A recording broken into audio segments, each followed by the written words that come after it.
Hello all, welcome to my YouTube channel.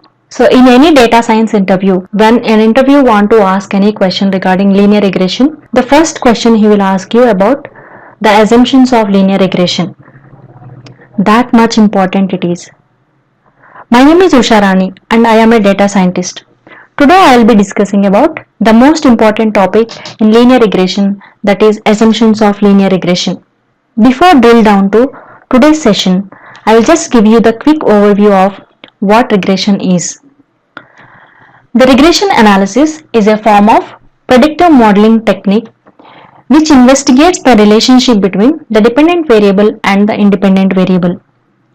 That means you can take the relationship between sales and the amount that you have spent on the advertisement, or else you can take the relationship between the age and the income of a person.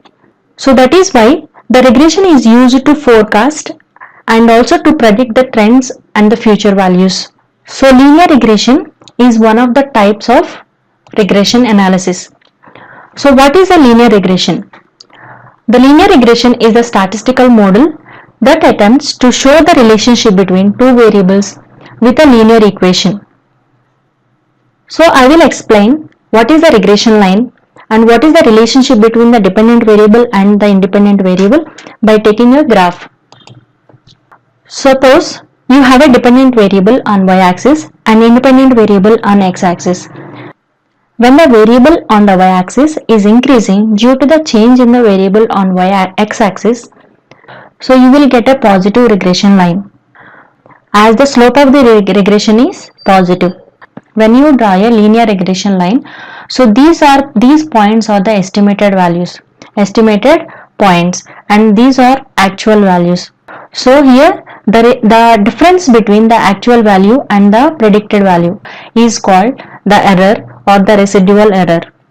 So the regression line you will get here is y is equal to mx plus c. So y is the dependent variable and x is the independent variable, and here m is the slope of the line and c is the y-intercept of the line. For example, the variable on the y-axis is decreasing due to the change in the variable on the x-axis. So what kind of a regression line you will get? You will get a negative regression line. So as the slope of the line is negative here. So the particular line that you will get here is y is equal to minus mx plus c. So here y is the dependent variable and x is the independent variable, minus m is the negative slope here and c is the y-intercept of the line. For example, suppose we draw a graph by taking speed on x-axis. By taking speed on x-axis and distance covered on y-axis. Distance covered on y-axis. So if we plot a graph between the speed travelled by the vehicle and the distance travelled in a fixed unit of time, so you will get the positive relationship. You will get the positive relationship between the independent variable and the dependent variable, that is speed and the distance. So here the slope of the line is positive, and suppose the distance remaining constant here, you have to plot a graph between the speed of the vehicle, the time taken to travel with a fixed distance. Then in that case you will get a line with a negative relationship. Here the slope of the line is negative. Now the equation of the line changes to y is equal to minus mx plus c. Here where the y is the time taken to travel the distance and x is the speed of the vehicle and m is the negative slope and c is the intercept of the line. Once the regression line is drawn, so now we have to predict. So these points are the estimated values and these values are the actual values.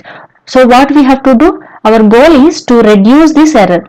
So the difference between the actual and predicted value is the error. That is called the residual error. The best fit line would be the one which had the least error. That means we have to minimize the error. We have to reduce this error. So this is the brief understanding about the linear regression. Now I am going to explain the most important topic, that is assumptions of linear regression. Before going to fit your regression line to your data, you should have to check few assumptions. These are the assumptions that you have to satisfy. The first one is the relationship between independent and dependent variables must be linear. And the second one is delete outliers from your data. Third one, variance of errors should be constant. Fourth one, independent of errors. The last one is normality of error distribution. So these I will explain clearly one by one. So this is our first assumption. What is that? The relationship between independent and dependent variables must be linear. So how will I know that there is a relationship between independent and dependent variables? By using scatter diagram we can know it. So if you observe, these are the three graphs we have. In the first graph, the data points are plotted in the scatter diagram. So you forget about this line. First you observe the data points on the graph. When you observe, so you can see a positive relationship here. By observing these data points, you can draw a straight line. In the second graph, even it is a negative relationship between the dependent and independent variables, but you can also draw a straight line here. But when you observe the third graph, the data points are not in linear relationship. These are all curvilinear relationship. You cannot draw a straight line here. So here you should have to satisfy the first condition. So this for you cannot fit a linear regression for this kind of data. And the next assumption is delete outliers from the data. The linear regression is very sensitive to the outliers. So as I am showing here in the graph, so these are the outliers. So even a single outlier also significantly impact the regression line. So the best strategy here when you are fitting a linear regression model is, so you should delete the extreme outliers. You should delete the extreme outliers. This is the best course of action so that you should take when you are fitting your linear regression model. And the next assumption is variance of error should be constant. There should not be having high variance in the errors. So technically it is call it as a homoscedasticity. So if you observe this graph, so it is satisfying the linear condition and there are no outliers are present in this. And here if you observe, there is a less variance in the errors. I will show you by drawing a straight line here. There is a less variance among the errors. There is a less variance among the errors. If you observe in this data, if I draw a straight line here, you can observe the variance is very high. When you observe for these points, when you observe the difference between these points and these points, the errors are becoming larger. The error is becoming larger and there is a high variance in the data. So this kind of data we should not require for fitting a best fit line. So this kind of data we should require for fitting a best fit line. And the technical term for this is heteroscedasticity. And the next assumption is independent of errors.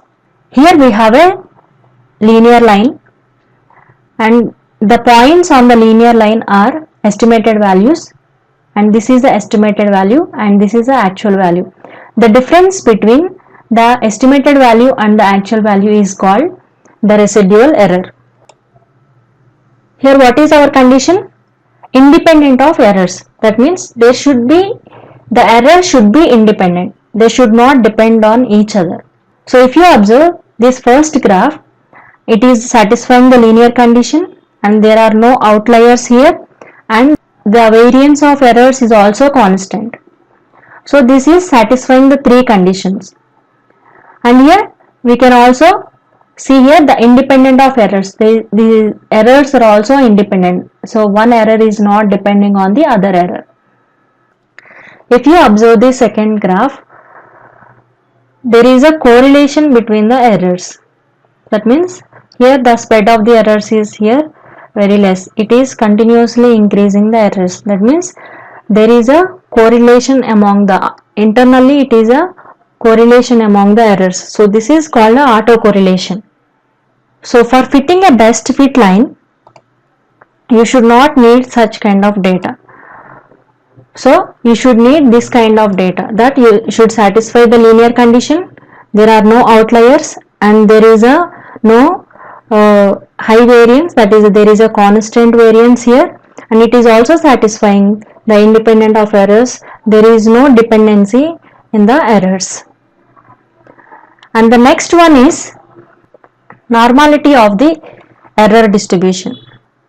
So this is a regression line. These are the errors. This is the estimated value and this is the actual value. So when you draw all the errors in the graph, so that should follow the normal distribution. So if you observe here all the red lines, these are errors, error values. So if I plot all the error values here, like this, all the errors, so this should follow the normal distribution. So here this is a residual errors I have taken and I have plotted it, and this should have to follow the normal distribution. Then only you can fit a best fit line for your data. So what are the assumptions that need to be satisfied? The first one is there should be a relationship between independent and dependent variables. A linear relationship between independent and dependent variable. And the second one is they should not be having any outliers. The data should not be having any outliers. So if have, we should have to delete them. And the third one, it is satisfied, that is the variance should be constant. The variance of error should be constant. And the fourth one, and the next is independent of errors. There should not be having any correlation between the errors. And next, there should be, when you draw all the errors in the graph, then that should follow the normal distribution. These assumptions, your data should be satisfied before fitting the regression model. That's all for today's session. I hope you like this video. Please do share with your friends and subscribe if you are not already subscribed. Please press on the bell icon so that you will not miss any knowledge video from my channel. I will keep on uploading all the videos on deep learning, machine learning and natural language processing. Keep watching and happy learning.